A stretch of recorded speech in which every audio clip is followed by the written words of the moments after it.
తూర్పుగోదావరి జిల్లాలో మాంసాహార ప్రియులు పులస చేపలకిచ్చే ప్రాధాన్యత మరే చేపలకు ఇవ్వరు. పుస్తెలమ్మైనా పులస తినాలని సామెత. పులసల సీజన్ వచ్చిందంటే చాలు అప్పు చేసి మరీ ఈ చేపను కొని తినాల్సిందే. ఏడాదిలో కేవలం 2 నెలలు మాత్రమే లభ్యమయ్యే ఈ చేపకు ఇంత డిమాండ్ ఉంది కాబట్టి మోసం చేసి మరీ వ్యాపారస్తులు లక్షలు సంపాదిస్తున్నారు. అయితే కొంతమంది పులసల పేరు చెప్పుకొని విలసలు అమ్మేస్తున్నారు.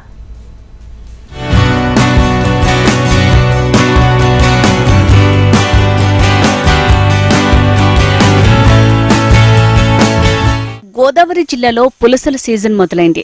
తూర్పు పశ్చిమ గోదావరి జిల్లాలను వేరు చేసే గోదావరి నదిలో ఆషాఢ శ్రావణ మాసాల్లో మాత్రమే అత్యంత రుచికరమైన పులస చేపలు లభ్యమవుతాయి. సముద్రంలో ఉండే విలసలు గోదావరిలో ప్రవేశించి ఎర్రనీరులో ఎదురెదుతాయి. ఉప్పు నీటిలో ఉన్న విలసలు గోదావరిలో ఉన్న చప్ప నీటిలో ప్రవేశించి పులసలుగా మారుతాయి. గోదావరిలో సంతానోత్పత్తి చేసి తిరిగి సముద్రంలోకి వెళ్తాయి. ఈ క్రమంలో జాలర్ల వలకు చిక్కుతాయి.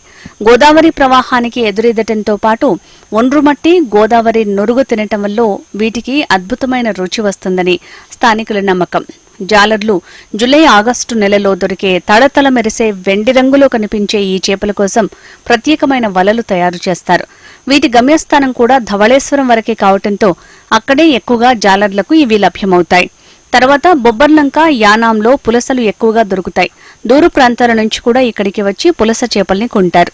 ప్రస్తుతం కిలో బరువున్న పులస చేప 2000 రూపాయలు పలుకుతోంది. చేపల పాట పెడుతూ ఉన్నాం.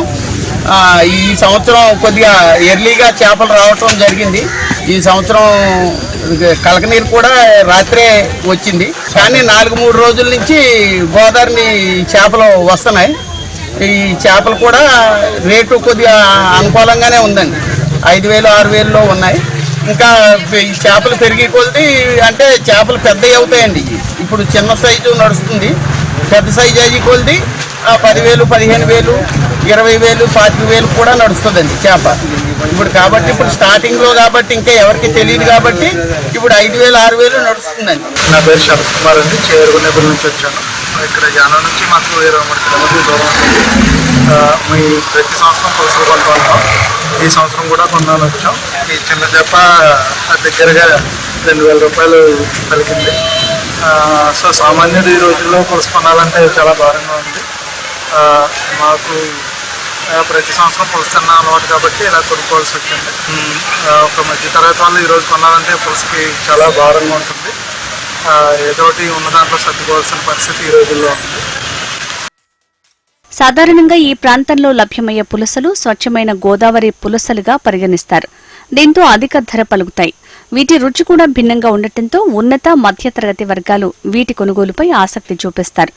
ఈ సీజన్లో డిమాండ్ను బట్టి 10 నుంచి 15,000 రూపాయల వరకు పులస చేప రేటు పలుకుతుంది. ఈ నీరు మన సముద్రానికి వెళ్తే పెద్ద పులసలు వస్తాయండి.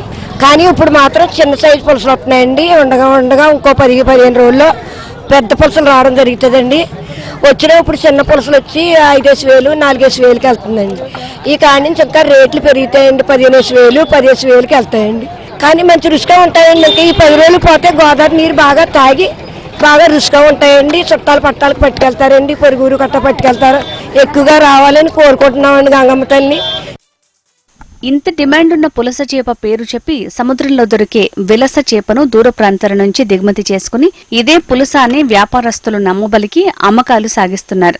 ఈ 2 నెలల కాలంలో మత్స్యకారులు లక్షల రూపాయలు సంపాదిస్తున్నారు. పులస చూడ్డానికి వెండిలా మెరుస్తూ ఉంటుంది. చేప పట్టుకుంటే జిగురుగా ఉంటుంది. అసలు పులస చేప తిన్నామంటే వాసన 3 రోజుల వరకు చేతికుంటుందని అంటారు. అయితే మనకు దొరికే విలస మాత్రం తెలుపు రంగులో ఉండి వీటి మొప్పలు తెల్లగా ఉంటాయి.